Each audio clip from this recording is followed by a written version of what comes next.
الحمد لله رب العالمين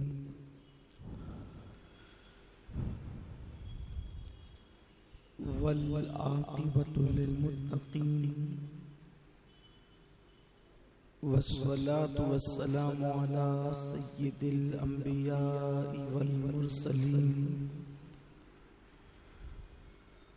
وعلى آله وأصحابه الطيبين الطاهرين أما بعد فأعوذ بالله من الشيطان الرجيم بسم الله الرحمن الرحيم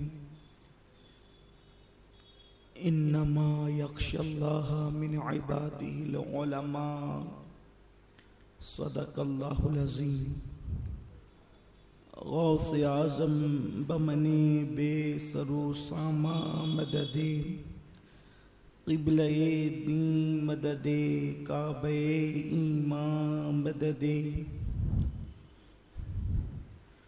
بگرداب بلا افتاد کشتی ضعیفانو شکستہ رات و پشتی بہک کے خواجہ عثمان ہارون مدد کن یا معین الدین چشتی مدد کن یا معین الدین چشتی مدد کن یا معین الدین چشتی الصلاة والسلام علیک یا رسول اللہ الصلاة والسلام علیک یا نبی اللہ الصلاة والسلام علیک یا حبیب اللہ وعلی آلک و اصحابک یا نور اللہ صلی اللہ تعالی علیہ وسلم شافعی مالک احمد امام حنیف چار باغ امامت پہ لاکھوں سلام۔ آج کی بڑی مبارک شب ہے۔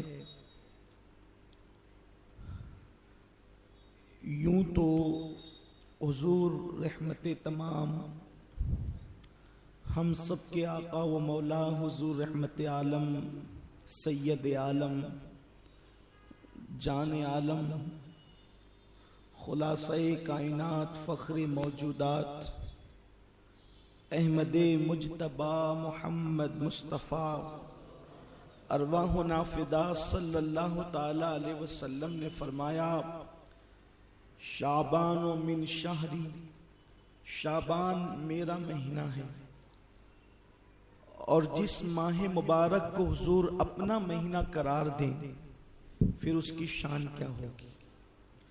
اور اللہ کے حبیب صلی اللہ علیہ وسلم اس ماہ مبارک میں اتنی کثرت کے ساتھ روزے رکھتے تھے کہ اماں جان عائشہ صدیقہ فرماتی ہیں کہ ہمیں ایسا لگتا تھا کہ جیسے حضور علیہ السلام اب روزوں کو ترک نہیں فرمائیں گے، لیکن پھر کبھی کبھی رکھنا چھوڑ دیتے تھے تو ایسا لگتا تھا کہ جیسے حضور اب روزے اس ماہ مبارک میں نہیں رکھیں گے۔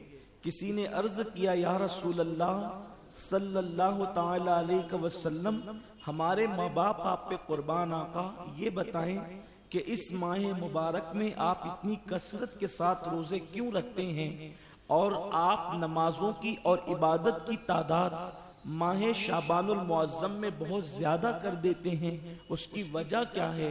تو اللہ کے حبیب صلی اللہ علیہ وسلم نے فرمایا کہ میرا اللہ جب سال بھر میں انتقال کرنے والوں کی موت شعبان کے مہینے میں لکھتا ہے، اور میری تمنا یہ ہے کہ جب میری موت لکھی جائے، جس وقت میری موت لکھی جائے تو اس وقت میں اللہ کی عبادت میں مصروف رہوں۔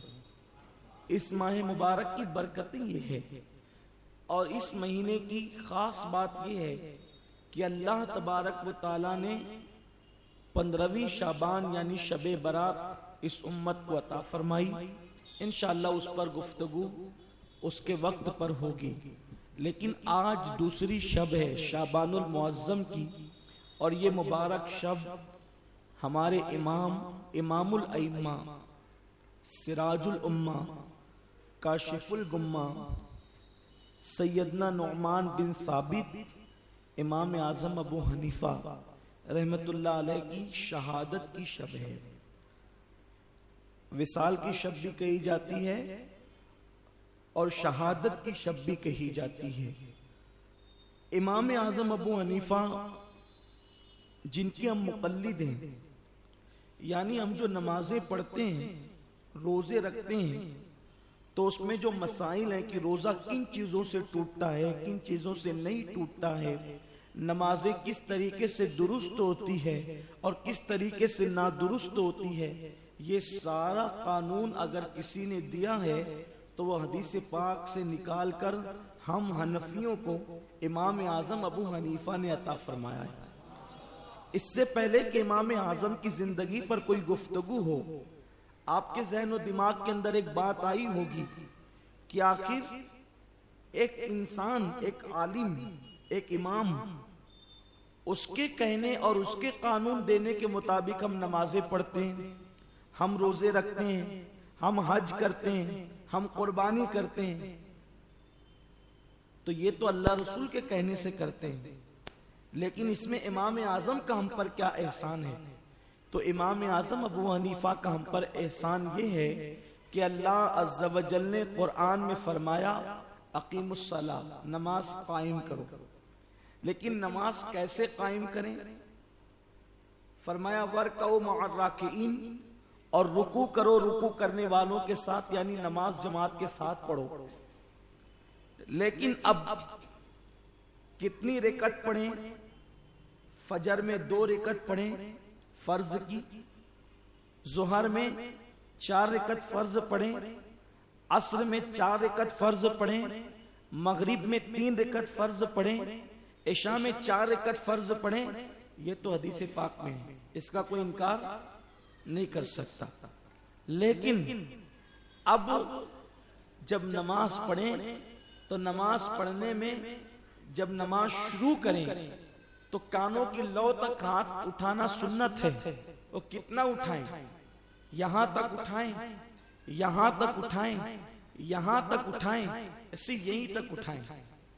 اب اس میں ہم امام اعظم کے محتاج ہو جاتے ہیں، کیونکہ اللہ کے رسول صلی اللہ علیہ وسلم نے کبھی یہاں تک اٹھایا، کبھی یہاں تک اٹھایا اور کبھی یہاں تک اٹھایا۔ حضور صلی اللہ تعالی علیہ وسلم کی اس وقت کی کیفیت پر یہ چیز ڈیپینڈ کرتی ہے کہ اللہ کے حبیب صلی اللہ علیہ وسلم نے ہاتھ کہاں تک اٹھائے، پھر اس کے بعد یہاں باندھیں، یہاں باندھیں یا یہاں باندھیں۔ حضور علیہ الصلوۃ والتسلیم نے یہاں بھی باندھا، یہاں بھی باندھا، یہاں بھی باندھا، تو اب کہاں ہاتھ باندھے؟ یہ حضور صلی اللہ علیہ وسلم نے تو گویا کہ 3-4 مقامات پر ہاتھ باندھے، اور کبھی تو حضور علیہ الصلوۃ والتسلیم نے ہاتھ باندھے ہی نہیں۔ اب آپ کے دل و دماغ کے اندر یہ بات اور بھی الجھتی ہوگی کہ حضور علیہ السلام نے ایسا کام کیوں کیا کہ کبھی ایسے، کبھی ایسے، کبھی ایسے اور کبھی ایسے، کبھی ایسے، کبھی ایسے، کبھی ایسے۔ آخر حضور علیہ الصلوۃ والتسلیم اگر ایک ہی طریقے سے نماز ادا فرماتے تو پھر ہم بھی ایک ہی طریقے سے نماز ادا کرتے، امت میں اختلاف نہیں ہوتا۔ یہ بات ایک جاہل تو سوچ سکتا ہے، لیکن ایک ایمان والا امتی یہ بات نہیں سوچ سکتا۔ اس کی وجہ کیا ہے؟ ہم نماز پڑھتے ہیں تو ہمیں کچھ نظر نہیں آتا، لیکن اللہ کے رسول صلی اللہ علیہ وسلم نماز پڑھتے تھے تو عالم غیب حضور کے سامنے بے پردہ ہوتے تھے، تو حضور صلی اللہ علیہ وسلم نے کبھی یوں بھی ہاتھ اٹھایا ہے، کبھی یوں بھی اٹھایا ہے، کبھی یوں بھی اٹھایا ہے۔ تو یہ ہاتھ اٹھانا کیوں تھا؟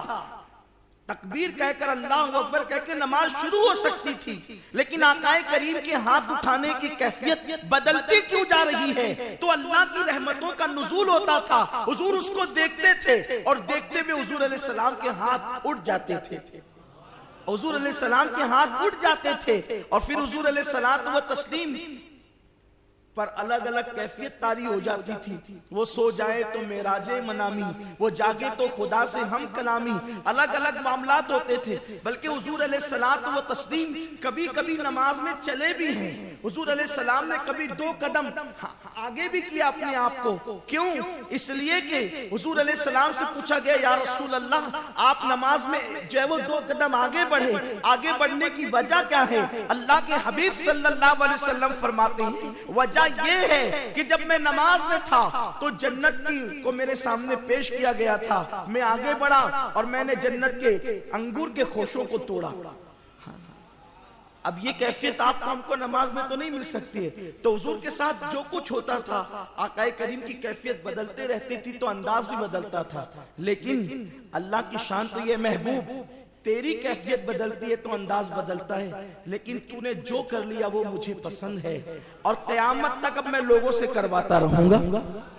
اسی لیے کسی کو حنفی بنا دوں گا کہ وہ طریقہ بھی زندہ رہے، کسی کو شافعی بنا دوں گا وہ طریقہ بھی زندہ رہے، کسی کو مالکی بنا دوں گا وہ طریقہ بھی زندہ رہے، کسی کو حنبلی بنا دوں گا وہ طریقہ بھی زندہ رہے. تیری ساری اداؤں کو ہم نے زندہ رکھنا ہے کیونکہ ہم نے وعدہ کیا ہے اِنَّا نَحْنُ نَزَّلْنَا الذِّكْرَ وَإِنَّا لَهُ لَحَافِظُونَ کہ ہم نے اسے نازل کیا ہے اور ہم اس کی حفاظت کریں گے. مولا کس کو؟ قرآن کو. تو قرآن اور بھی ہے. ہاں قرآن دیکھنے میں 2 ہے. ایک تو وہ قرآن ہے جو قرآن خاموش ہے جو تمہاری ناکوں میں رکھا ہے، اور ایک تو قرآن ناطق ہے جو آمنہ کی گود میں پرورش پاتا ہے. میرے پیارے آقا صلی اللہ علیہ وسلم کے پیارے دیوانوں، تو امام اعظم ابو حنیفہ کا احسان یہ ہے کہ سیدنا امام اعظم ابو حنیفہ نے اب وہ جو روایتیں تھی ناف کے اوپر باندھے، ناف پہ باندھے، نیچے باندھے، اس میں امام اعظم نے حدیثوں میں ڈھونڈ کر وہ طریقہ نکالا کہ حضور علیہ السلام نے آخری میں کون سا کام کیا ہے. اس لیے کہ جو کام آخری میں کیا جاتا ہے وہ زیادہ معتبر ہوتا ہے. حالانکہ سارے طریقے صحیح ہیں لیکن وہ طریقہ زیادہ صحیح ہے جو آخر میں کیا جائے. مثال کے طور پر ایک انسان ڈاکٹر کے پاس جاتا ہے اور ڈاکٹر کے پاس جانے کے بعد وہ ڈاکٹر کے پاس اپنا مرض پیش کرتا ہے، ڈاکٹر اس کو دوا لکھ کر دیتا ہے اور اس کے بعد جب اس کو اس سے فائدہ نہیں ہوتا یا فائدہ ہو جاتا ہے تو فائدہ نہیں ہوتا تو بھی ڈاکٹر علاج تبدیل کر دیتا ہے، اور اگر فائدہ ہوتا ہے تو بھی ہوشیار ڈاکٹر علاج تبدیل کر دیتا ہے. کیوں؟ اس لیے کہ اگر 3 دن کا بخار تھا، بخار نہیں اترا تو دوسری دوا دی جائے گی جس کو آپ کہتے ہیں کہ جو ہے وہ پاور فل ڈوز دیا جائے گا، ہائی ڈوز دیا جائے گا، یہ آپ کہتے ہیں نا. تو ڈاکٹر یوں بھی دوا تبدیل کرے گا. اب بخار اتر کر کے کم ہو گیا تو بھی ڈاکٹر دوا تبدیل کرے گا، اب دوا کا پاور کم کر دے گا. یعنی دونوں صورتوں کے اندر. لیکن کون سی دوا زیادہ معتبر ہوگی؟ جو ڈاکٹر نے ایک کے بعد دوسری لکھ کر کے دیا، دوسری کے بعد تیسری لکھ کر کے دیا، بلا تشبیر بلا تمثیل. حضور صلی اللہ علیہ وسلم نے جتنے بھی کام اپنی زندگی میں کیے ہیں سب سے زیادہ وہ کام معتبر ہے جو حضور علیہ السلام نے آخری زندگی میں کیا، ظاہری آخری زندگی میں. اور وہ کس کے حصے میں آیا؟ وہ امام اعظم ابو حنیفہ کے حصے میں آیا. امام اعظم کے حصے میں کیوں آیا؟ اس لیے کہ تقریباً 70 سے زیادہ بدری صحابہ کوفہ منتقل ہو گئے تھے مولائے کائنات کے ساتھ، اور اسی کوفہ کی زمین پر امام اعظم ابو حنیفہ کی ولادت ہوئی. تو امام اعظم کو ان لوگوں کو دیکھنے کا اتفاق ہوا. امام اعظم ان لوگوں سے روایت لیتے ہیں جنہوں نے حضور صلی اللہ علیہ وسلم کو ظاہری آخری زندگی تک دیکھا. اس لیے امام اعظم ابو حنیفہ کا مسلک زیادہ صحیح ہے. سارے مسالک جو چاروں ہیں، مسالک سے مراد حنفی، شافعی، مالکی اور حنبلی، یہ 4 ہمارے امام کہتے ہیں. شافعی، مالک، احمد، امام حنیف، 4 باغ امامت پہ لاکھوں سلام. چاروں مسلک صحیح ہیں لیکن سب سے زیادہ اصح اور صحیح مسلک، سب سے زیادہ راجع اگر کسی کی دلیل ہے تو وہ ہمارے حنفی مسلک کی دلیل ہے، امام اعظم ابو حنیفہ کی. اب آپ کو پتا چلا کہ روزہ ناک میں سے پانی جانے سے ٹوٹتا یا نہیں ٹوٹتا، حلق میں پانی کا قطرہ کتنا جائے تو روزہ ٹوٹتا ہے نہیں ٹوٹتا. یہ ساری محنتیں کس کی ہے؟ یہ امام اعظم ابو حنیفہ کی ہے. اور آج کی شب ان کی شہادت کی شب ہے. میں شہادت اس لیے کہہ رہا ہوں، اگر آگے وقت رہا تو ہم بیان کریں گے کہ امام اعظم ابو حنیفہ کی شہادت ہوئی، جس کو لوگ وصال بھی کہتے ہیں، ہم اس کا انکار نہیں کرتے، لیکن اللہ نے ہمارے امام کو شہادت کی موت عطا فرمائی ہے۔ میرے پیارے آقا صلی اللہ علیہ وسلم کے پیارے دیوانوں، وہ امام اعظم ابو حنیفہ، ان کی ولادت ہوتی ہے 80 ہجری میں۔ 80 ہجری میں امام اعظم ابو حنیفہ کی پیدائش ہوئی، اور یہ بھی بہت بڑی بات ہے کہ حضرت امام اعظم ابو حنیفہ کے دادا بھی تابعی ہیں، ان کے ابا بھی تابعی ہیں، اور امام اعظم خود بھی تابعی ہیں۔ امام اعظم کی زندگی کو جب ہم نے پڑھا تو ہمیں ان کی زندگی سیدنا صدیق اکبر کی زندگی سے بہت زیادہ مشابہ نظر آئی۔ دور تابعین کے بارے میں علامہ سید شاہ تراب الحق رحمت اللہ تعالی علیہ لکھتے ہیں کہ دور تابعین میں علم اور تقوی کے اعتبار سے سب سے زیادہ اللہ نے اگر کسی کو فضیلت عطا فرمائی تھی تو وہ سیدنا امام اعظم ابو حنیفہ کو فضیلت عطا فرمائی تھی۔ بلکہ بعض لوگوں نے یہاں تک لکھا کہ امام اعظم ابو حنیفہ نے اللہ کی وہ اطاعت و عبادت کی ہے کہ ان کا تقوی حسن بصری جیسے تابعی اور اویس قرنی جیسے تابعی کے لیے بھی نجات کا ذریعہ ہو سکتا ہے۔ امام اعظم ابو حنیفہ کا مقام یہ ہے، لیکن امام اعظم ابو حنیفہ کا وہ تقوی، وہ پرہیزگاری آپ کے سارے علمی کارناموں کے درمیان چھپ گئی ہے۔ امام اعظم ابو حنیفہ اللہ کے ولی ہیں، برگزیدہ بندے ہیں، ان کی ولایت پر اس سے بڑھ کر کے دلیل کیا ہو سکتی ہے کہ امام اعظم ابو حنیفہ نے اپنی پوری زندگی میں کم و بیش 100 مرتبہ اللہ کو خواب میں دیکھا ہے، کم و بیش 100 مرتبہ اللہ تبارک و تعالیٰ کو خواب میں دیکھا ہے، اور حضور صلی اللہ علیہ وسلم کو صرف ایک رات میں 70 مرتبہ آقا کریم کو عالم بیداری میں دیکھا ہے۔ امام اعظم ابو حنیفہ رحمت اللہ علیہ کی شان یہ ہے۔ اس امام اعظم ابو حنیفہ کا ذکر آج ہمیں کرنا ہے کیونکہ ان کی شب شہادت ہے، ان کی وصال کی شب ہے، لیکن افسوس کا مقام یہ ہے کہ پورے مالے گاؤں کے اندر تقریباً 90% بلکہ 98% حنفی مقلدوں کی تعداد ہے، 98% بلکہ 99% اس شہر کے اندر حنفی رہتے ہیں، لیکن آج جا کر کے دیکھیے مسجدوں کے دروازے بند ملیں گے، آج جا کر کے دیکھیے آپ کو محفلیں سجی ہوئی نہیں ملے گی۔ مجھے بتاؤ کس منہ سے ہم اپنے آپ کو حنفی کہتے ہیں کہ جس امام اعظم ابو حنیفہ کی تقلید کرتے ہیں، جس نے رات و دن ایک کر کے اللہ کا قانون ہمیں مرتب کر کے دیا، فقہ کو مرتب کر کے مدون کر کے دیا، اس امام کا اتنا حق بھی نہ تھا کہ نئی جنریشن کو ہم جو ہے وہ امام اعظم کی ذات بتاتے، ان کا مقام بتاتے، ان کے مرتبے بتاتے، ان کے علمی کارنامے بتاتے۔ حیرت کی بات ہے آج ہم نے اپنے نوجوانوں کو بہت ساری چیزیں بتانے میں کوتاہی کی۔ بہرحال اللہ تعالیٰ کا شکر ہے کہ ہر سال سنی دعوت اسلامی کے مرکز پر امام اعظم کا جشن مناتے ہیں، لیکن چونکہ ہمارا اجتماع جمعہ کو ہوتا ہے تو 2 تاریخ جس ہفتے میں بھی پڑتی ہے اس جمعہ کو امام کی باشان بیان کی جاتی ہے، اور اتفاق، حسن اتفاق کہ آج جو ہے امام اعظم ابو حنیفہ کی سیدھی شب شہادت پڑ گئی الحمدللہ، اور آج ہم آپ حاضر ہیں۔ آئیے امام کا تذکرہ کرتے ہیں۔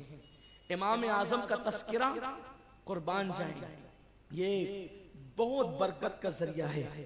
کہا گیا ہے کہ یہ مثل مشک کے ہے، اس کو جتنا گھسڑو گے، جتنا رگڑو گے، اتنی اس کی خوشبو بڑھتی چلی جائے گی۔ امام اعظم ابو حنیفہ وہ ہیں کہ جب امام شافعی فرماتے ہیں، امام شافعی کہتے ہیں جب کوئی میرا مسئلہ حل نہیں ہوتا تھا تو میں امام اعظم کے مزار پر جاتا، اور امام اعظم کے مزار پر جا کر ان کے مسلک کے مطابق، یعنی حنفی مسلک کے مطابق 2 رکعت نماز ادا کرتا اور امام اعظم کے وسیلے سے دعا کرتا، تو اللہ تعالیٰ وہ مسئلہ جو غور و خوض کے باوجود پر کشف نہیں ہوتا، وہ امام اعظم کے وسیلے سے دعا کرنے کی برکت سے اور مزار امام اعظم کے صدقے میں اللہ وہ مسئلہ مجھ پر منکشف فرما دیتا تھا۔ اس سے پتا چلا کہ جتنے ائمہ ہیں وہ سب مزارات کو ماننے والے ہیں، کوئی مزارات کا مر نہیں ہے، سب توسل کے قائل ہیں، سب مزارات پر حاضری کے قائل ہیں۔ میرے پیارے آقا صلی اللہ علیہ وسلم کے پیارے دیوانوں، ہمارے امام اعظم ابو حنیفہ کی شان یہ ہے، ایک یہودی جو امام اعظم کے پڑوس میں رہتا ہے، روزانہ وہ دیکھتا ہے کہ رات کو امام اعظم اٹھتے ہیں اور اٹھنے کے بعد کھڑے ہو کر نماز پڑھتے ہیں اور ہاتھوں کو یوں اٹھا کر کے خوب روتے ہیں، گڑ گڑاتے ہیں اور کہتے ہیں اللہ مجھے معاف کر دے، مجھے بخش دے۔ ایک دن وہ ہر رات یہ منظر دیکھتا ہے اور اس کی نیند اڑ جاتی ہے۔ ایک رات اس نے سوچا کہ چلو اپنی بیوی کو اس راز میں شریک کر لیتے ہیں، اور اس نے جب دیکھا کہ امام اعظم اٹھے اور اٹھنے کے بعد ہاتھوں کو اوپر اٹھایا اور اوپر اٹھا کر کے آیت مبارکہ کی تکرار کرتے ہیں، وَامْتَازُوا الْيَوْمَ أَيُّهَا الْمُجْرِمُونَ، آج اللہ اکبر مجرموں کو صف سے الگ کر دیا جائے گا، مجرموں کو نیکوں کی صف سے الگ کر دیا جائے گا۔ کیوں؟ اس لیے کہ سلام قولا من رب رحیم، اللہ اکبر۔ آج اللہ یعنی آج سے مراد قیامت کے دن اللہ تبارک و تعالی اپنے بندوں کو سلام کر رہا ہوگا، لیکن جب اللہ اپنے بندوں کو سلام کر رہا ہوگا اس وقت اللہ فرمائے گا وَامْتَازُوا الْيَوْمَ أَيُّهَا الْمُجْرِمُونَ، اے مجرموں آج اس صف سے باہر نکل جاؤ، نیکوں کی صف سے باہر ہو جاؤ۔ میرے آقا صلی اللہ علیہ وسلم کے دیوانوں، وہ کیسا دن ہوگا، اس دن حالت کیا ہوگی، اس دن کیفیت کیا ہوگی، اللہ اکبر۔ اگر کس کوئی محفل ہو، اس محفل سے یہ کہا جائے او فلاں اٹھو اور باہر چلے جاؤ، تو سوچو اس کی کتنی بے عزتی ہوگی، اس کو کس قدر بے عزتی محسوس ہوگی، وہ کتنا ذلیل ہوگا، وہ کتنا رسوا ہوگا۔ اللہ اکبر۔ کاش کہ ہم سوچتے اللہ کا قرآن پکار پکار کر ہمیں مخاطب ہم سے ہیں اور ہمیں کہہ رہا ہے ایک دن وہ آئے گا جب اللہ اپنے بندوں کی مہمانی کر رہا ہوگا، اللہ میزبان ہوگا، بندے مہمان ہوں گے، اللہ ان کو سلام کر رہا ہوگا، لیکن اس وقت اللہ ہر ایک کو سلام نہیں کرے گا، بلکہ اللہ فرمائے گا اے مجرموں نیکوں کی صف سے نکل جاؤ، خلق ملت ہونے والوں مجرموں باہر ہو جاؤ۔ اللہ اکبر۔ امام اعظم ابو حنیفہ رات میں ہاتھ اٹھا کر کے اسی آیت کی تکرار کرتے ہیں، بار بار یہی آیت پڑھتے ہیں اور روتے جاتے ہیں۔ روتے روتے اس یہودی کو امام اعظم پہ ترس آ جاتا ہے اور وہ اپنی بیوی کو کہتا ہے دیکھو یہ کون ہے، کتنا رو رہا ہے، آخرت کے تصور سے کتنا لرزہ براندام ہے، اس کی آہیں تو دیکھو، اس کی سسکیاں تو دیکھو، اس کا فغا تو دیکھو۔ اللہ اکبر۔ اس درویش کا نالے نیم شبی تو دیکھو۔ اللہ اکبر۔ اس کی بیوی کہتی ہے زور سے سرگوشی کرتے ہوئے یہ تو نعمان لگتے ہیں، ان کا چہرہ تو نعمان جیسے دکھتا ہے۔ کہا ہاں یہ نعمان ہے۔ اس کے بعد صبح ہوئی تو کئی دن سے جس یہودی نے اس کو راز رکھا تھا اب وہ صبح کو راز افشا کرتا ہے، راز کو کھول دیتا ہے اور کہتا ہے پتہ نہیں نعمان سے کیا غلطی ہو گئی کہ پوری رات وہ نالے نیم شبی کرتا ہے، وہ آؤ فغا کرتا ہے، آخرت کے تصور سے روتا ہے، گریہ وزاری کرتا ہے، ایک ایک آیت پڑھتے ہوئے پوری رات گزار دیتا ہے۔ اللہ اکبر۔ جب یہ راز کوفہ کے اندر پھیل جاتا ہے تو کوئی امام اعظم سے پکڑ کر کے کہتا ہے اے امام آخر یہ تو بتائیں آپ سے غلطی کیا ہوئی ہے، کون سی خطا ہو گئی ہے جس کی وجہ سے آپ پوری رات اتنی فریاد اور اتنا نالہ کرتے ہیں۔ امام اعظم کہتے ہیں اللہ کا قرآن ہمارے لیے نازل ہوا ہے، جب اللہ کہہ رہا ہے سلام قولا من رب رحیم وامتازوا اليوم ایھا المجرمون، اللہ جب سلام کرے گا اپنے بندوں کو، مجرموں کو الگ کر دے گا، آخر اپنے پاس نیکی کیا ہے؟ اگر ایک استاد سارے شاگردوں کو ڈانٹے تو دانشمند شاگرد وہ ہے، جب سب کو ڈانٹا جائے تو استاد کی ڈانٹ سے وہ یہ نصیحت لے کہ مجھے ڈانٹا جا رہا ہے۔ تو قرآن کے اندر جو عذاب کی آیتیں آئی ہیں یہ کہہ کر کے اے مجرموں، تو سب سے بڑا مجرم تو میں اپنے آپ کو سمجھتا ہوں۔ اگر کل اللہ تبارک و تعالیٰ دھتکار دے تو ہم کس کے پاس جائیں گے؟ کہاں جائیں گے؟ اور اسی کو اہل علم کہتے ہیں۔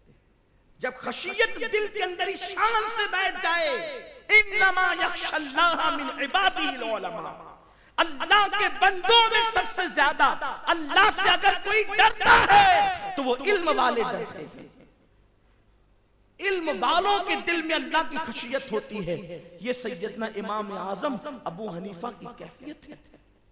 آج وہ امام جو دین کی خدمت اس طرح کرے، وہ امام جو رمضان شریف میں 61 مرتبہ قرآن ختم کرے، وہ امام جو 300 مرتبہ کبھی کبھی 1000 رکعتیں نماز پڑھے، وہ آخرت کے تصور سے اتنا روتے ہیں۔ کبھی ہمیں بھی رونا آیا، کبھی ہمارا بھی نالہ و فریاد اٹھا ہے، کبھی ہم نے بھی آنسو بہائے ہیں۔ ایھا المجرمون کہہ کر قرآن نے تمہیں اور ہمیں بھی مخاطب کیا ہے۔ ہائے ہم تو غیبتیں کرتے ہیں، ہم تو چغلیاں کرتے ہیں، ہم تو بھائی بھائی میں لڑائیاں لگاتے ہیں، ہم تو معاشرے کے اندر ایک دوسرے میں اختلاف پیدا کرتے ہیں۔ ہمارا حال یہ ہے تو ہم رشوت کا لقمہ بھی نگل جاتے ہیں، ہمارا حال یہ ہے ہم حرام بھی کھا جاتے ہیں، ہمارا حال یہ ہے ہم لوگوں کو گالیاں بھی دے جاتے ہیں۔ امام اعظم کا تقویٰ یہ تھا کہ امام اعظم ابو حنیفہ کو حضرت سیدنا داؤد طائی کہتے ہیں کہ میں نے 40 سال امام اعظم کی خدمت کی ہے، میں نے تنہائی میں بھی امام اعظم کو کبھی ٹوپی کے بغیر نہیں دیکھا۔ چراغ لے کر نہیں، سورج لے کر ڈھونڈیے ایسی ذات آپ کو مل جائے تو ٹوپی کے بغیر بھی میں نے کبھی نہیں دیکھا۔ جب مسا کرتے تھے تو اپنا امامہ سر سے ہٹاتے تھے اور فوراً پہن لیتے تھے، کبھی وہ بغیر امامے کے بغیر ٹوپی کے نہ رہے۔ میں نے پوچھا امام آپ سب کے سامنے ٹوپی نہیں اتارتے، تنہائی میں تو اتار لیا کریں، گرمی آپ کو بھی تو لگتی ہے۔ امام نے فرمایا سب کے سامنے ان سے حیا آتی ہے ٹوپی اتارنے میں، اور اکیلے میں رب کے سامنے حیا آتی ہے۔ جب کوئی نہیں دیکھ رہا ہو تو رب دیکھ رہا۔ فرماتے میں نے 40 سالوں میں کبھی امام اعظم کو پیر پھیلاتے ہوئے نہیں دیکھا۔ میں نے پوچھا پیر کیوں نہیں پھیلاتے؟ کہا اللہ سے حیا آتی ہے۔ محفل میں اس لیے نہیں پھیلاتا کہ لوگ ہوتے ہیں، اکیلے میں اس لیے نہیں پھیلاتا کہ خدا دیکھ رہا ہو۔ یہ امام اعظم کا تقویٰ، انما یخشی اللہ من عبادہ العلماء۔ اور جب اللہ کا خوف پڑتا ہے نا تو پھر علم دل میں نازل ہوتا ہے۔ اس لیے کہ جب تھوڑے علم پر زیادہ عمل ہوتا ہے تو پھر دل پر وہ باقی علقہ ہوتی ہے جو دوسروں کو سجائی نہیں دیتی، پھر کتابیں وہاں تاک میں رہ جاتی ہے اور دل پھر خود اللہ کے انوار کا تاک بن جایا کرتا ہے۔ پھر جب انسان زبان کھولتا ہے تو پھر وہ حکمت کی باتیں نکلتی جو دوسروں کے کبھی گمان میں بھی نہیں آتی۔ یہی تو بات ہے کہ امام اعظم ابو حنیفہ جو فتویٰ دیتے تھے اس فتوے تک کوئی پہنچ ہی نہیں پاتا تھا، لوگ دنگ رہتے تھے ان کے پاس آتا کہاں سے، کیونکہ کتاب میں پڑھ کر دیں تو کتاب تو سب کے پاس رہتی ہے، لیکن جب دل تاکہ حرم بن جائے، دل جب اور یہ دل تاکہ حرم کب بنتا ہے؟ جب خشیت الہی کا گنجینہ بن جاتا ہے۔ آپ دیکھیں امام اعظم کے دور میں ان کے استاد بھی پیچھے رہ گئے، پھر استاد کے پیچھے رہ جانے کا مطلب کیا ہے؟ جو پڑھایا اس سے آگے بڑھے نا امام اعظم، اس سے آگے بڑھے نا۔ نہیں دیکھتے آپ حضرت امام اعظم ابو حنیفہ رحمت اللہ علیہ کے دور میں ایک شخص نے قسم کھائی اس کی بیوی کے معاملے کو لے کر کہ اگر میں تجھ سے بات بند کرتا ہوں اور جب تک تو مجھ سے بات نہیں کرے گی قسم ہے میں تجھ سے بات نہیں کروں گا، اور تجھے مجھ سے بات کرنی پڑے گی۔ تو چونکہ عورتیں بھی تو ایسی ہوتی ہیں نا، کبھی ٹیڑھی ہو جائیں تو پھر کسی سے نہ سنبھلیں۔ اس نے بھی غصے میں کہہ دیا کہ ٹھیک ہے، اگر تو نے یہ قسم کھائی ہے کہ جب تک کہ پہلے تو مجھ سے بات نہ کریں میں تجھ سے بات نہیں کروں گا، تو جا میں بھی قسم کھاتی ہوں کہ میں تجھ سے بات اس وقت تک نہیں کروں گی جب تک تو مجھ سے بات نہ کریں۔ اب دونوں بات نہیں کرتے کیونکہ دونوں نے قسم کھائی۔ مسئلہ امام اعظم کے سینئر تھے بزرگ جن کو امام سفیان ثوری کہتے ہیں۔ امام سفیان ثوری، یہ امام سفیان ثوری جو تھے، ان کے پاس مسئلہ پہنچا تو آپ نے فرمایا کہ دونوں کفارہ ادا کریں. کفارہ دونوں اس لیے ادا کریں کہ دونوں نے قسم توڑ دیں, کفارہ ادا کریں. لیکن آپ عوام کا بھی تو معاملہ جانتے ہیں نا, عوام ہر دور کی عوام ہے, عوام ہر دور کی عوام ہے. عوام کس کی بات زیادہ مانتی ہے؟ جس میں فائدہ اپنا ہو.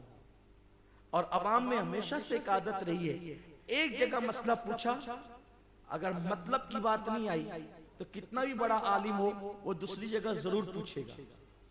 یہی ہوتا ہے. دوسری جگہ نہیں اطمینان ہوا تو تیسری جگہ ضرور پوچھے گا. اور یہ 3-4 جگہ پوچھ کر کے پھر وہ علماء میں لڑائی بھی لگا دیتا ہے کہ انہوں نے تو یہ کہا, انہوں نے تو وہ کہا. ایسے ہی امام اعظم کے ساتھ بھی ہوا. امام سفیان ثوری نے فرمایا کہ وہ کفارہ ادا کرے, قسم توڑ دے. کب تک کے بغیر بات کے میاں بیوی رہیں گے؟ تو وہ آدمی پوچھنے کے لیے آیا امام اعظم کے پاس. امام اعظم نے فرمایا تو اپنی بیوی سے جا کے بات کر, اور دونوں پر کوئی کفارہ نہیں ہے. اب یہ تو خوشی خوشی چلا گیا, بات کیا, لیکن امام سفیان ثوری کو جا کے کہتا ہے آپ نے تو کفارے کی بات کی تھی, انہوں نے تو کوئی کفارے کی بات ہی نہیں کی. امام سفیان ثوری چونکہ تھے بزرگ سینئر آدمی تھے اور بوڑھے ہو گئے تھے, عصا سنبھالا اور غصے میں خوب لال ہو گئے, سرخ ہو گئے. جلال میں آ کر فرمایا وہ نعمان غلط سلط مسئلے بتانے لگتا ہے. جب دیکھو جب وہ غلط مسئلے بتاتا ہے. امام اعظم ابو حنیفہ کے حوالے سے ان کے حاسدین نے مشہور کر رکھا تھا کہ وہ غلط مسئلے بیان کرتے, اور ان کے حاسدین نے اس لیے ایسا کر رکھا تھا کیونکہ امام اعظم جہاں سے بولتے تھے وہاں تک ان کی رسائی نہیں تھی. تو انگور کھٹے کے مصداق, بھئی اگر لومڑی کی رسائی انگور تک نہ ہو, 3 بار چھلانگ لگائے, چوتھی بار کہہ دے میں نے نہیں کھانا, یہ تو کھٹے ہے. یہی حال ہے. علم کی جس بلندی پر انسان نہیں پہنچتا, یا تو پھر وہ علم کی برائی بیان کرتا ہے یا پھر اہل علم کی برائی بیان کرتا ہے. تو امام اعظم رحمت اللہ تعالی علیہ کے سینئر تھے امام سفیان ثوری, عصا پکڑا, کہا کہ وہ غلط مسئلے بولتا ہے. اور اس کے بعد آئے اور فرمایا نعمان اللہ سے ڈرو, غلط مسئلے کیسے بیان کرتے ہو؟ امام اعظم نے کہا میں نے کون سا غلط مسئلہ بیان کیا. لیکن اس دور کے علماء میں یہ بات تھی کہ اگر پتہ چل جائے کہ کسی نے غلطی کی ہے تو وہ سینئر ہو کر بھی چل کر آتے تھے, اس لیے کہ ان کے پاس خلوص تھا, ان کے پاس اخلاص کی دولت تھی.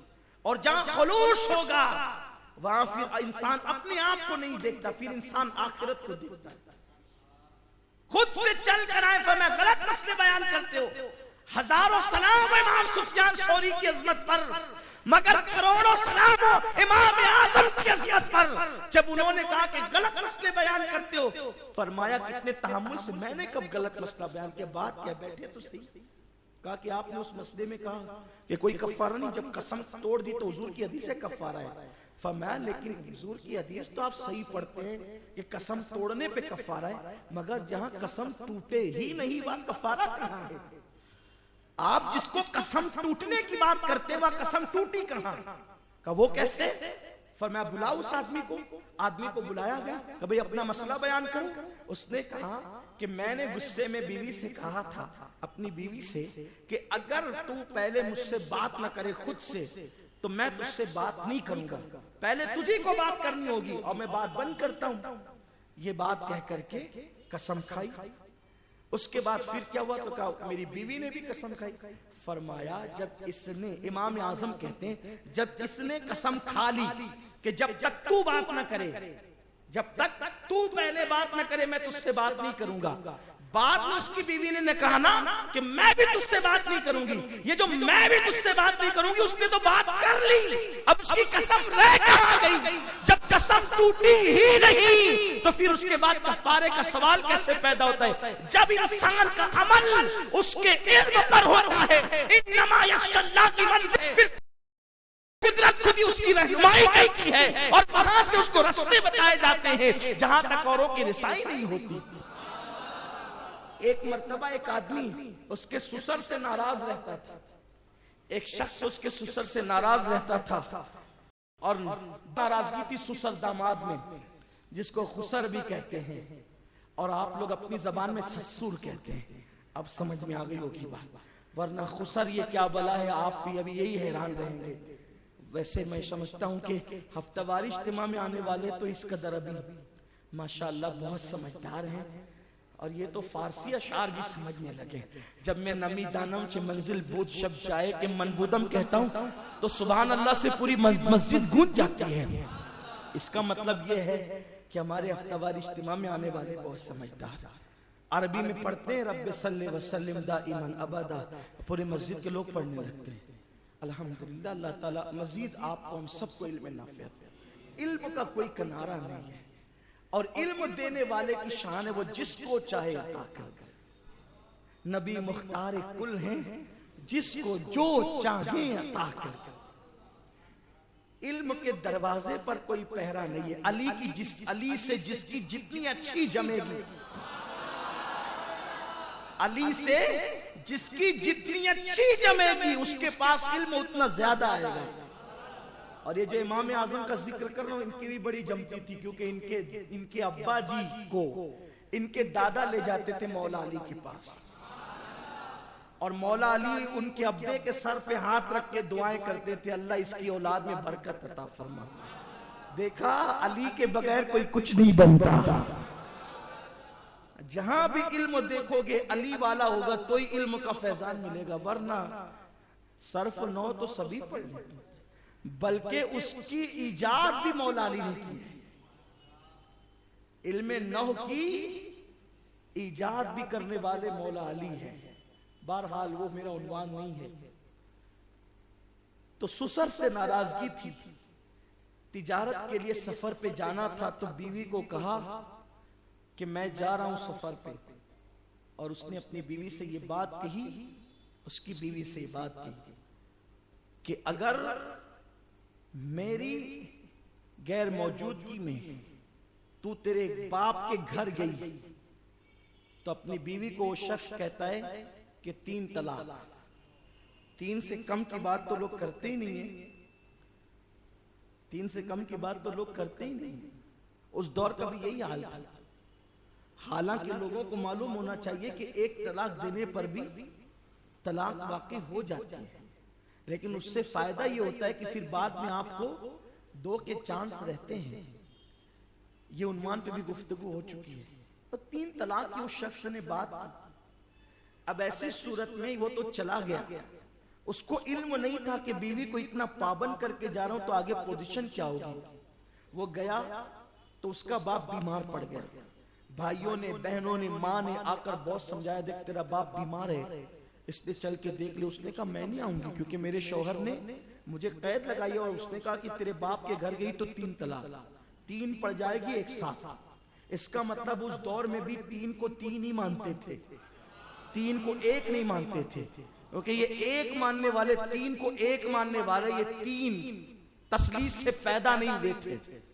اس وقت کی ولادت جو ہے وہ واحد سے ہی ہوا کرتی تھی, تثلیث سے نہیں ہوتی تھی. اسی لیے لوگ 3 کو 3 ہی مانتے تھے. جملے سخت ہو تو معاف کر دیا کریں, اس لیے کہ جس وقت غلطی کا ازالہ کرنا ہو تو پھر تھوڑی سی سختی کرنی ہوتی ہے, اور اس میں ہم مجبور ہیں, کیونکہ مذہب کے معاملے میں اگر سبھی میٹھا میٹھا کہنے لگے تو پھر حق کون کہے گا یار, کوئی حق کہنے والا بھی تو چاہیے نا. ان تثلیثیوں سے کہو, ان تثلیثیوں سے کہو کہ 2 صدی میں بھی لوگوں کا مزاج یہی تھا, عورتوں کا موقف بھی یہی تھا کہ 3 دیں گے تو 3 واقع ہوگی, 3 دیں گے تو 1 نہیں کہلائے گی. اس لیے اس نے کہا کہ 3 بات, 3 کی بات کہی ہے اس نے, میں نہیں آ سکتی.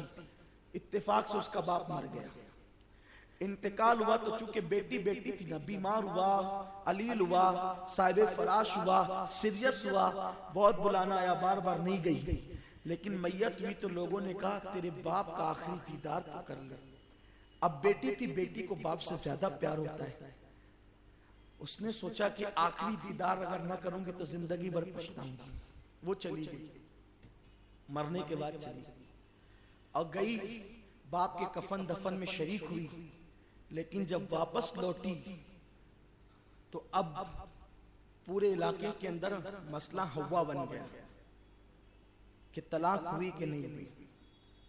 اب بات تو ایک دم سیدھی سادی تھی نا. یہ مسئلہ تو ہوٹل پہ بیٹھنے والے ہمارے مالیگاؤں کے مفتی بھی حل کر سکتے ہیں نا, جو اخبار پڑھتے فتویٰ دیتے ہیں وہ لوگ بھی تو حل کر سکتے ہیں مسئلہ. کیا کہ بھئی اگر کسی نے یہ کہہ دیا اس کی بیوی کو کہ تیرے باپ کے گھر گئی تو 3 طلاق چلی جائے گی, تو 3 طلاق ہو جائے گی نا. بولو کوئی پیچیدہ ہی ہے. تو اس دور کے سارے مفتیوں نے یہی فتویٰ دیا کہ اس کی طلاق واقع ہو گئی. اب وہ اپنی شوہر کے ساتھ, شوہر آیا بہت پریشان ہوا, لیکن دانشمند تھا وہ.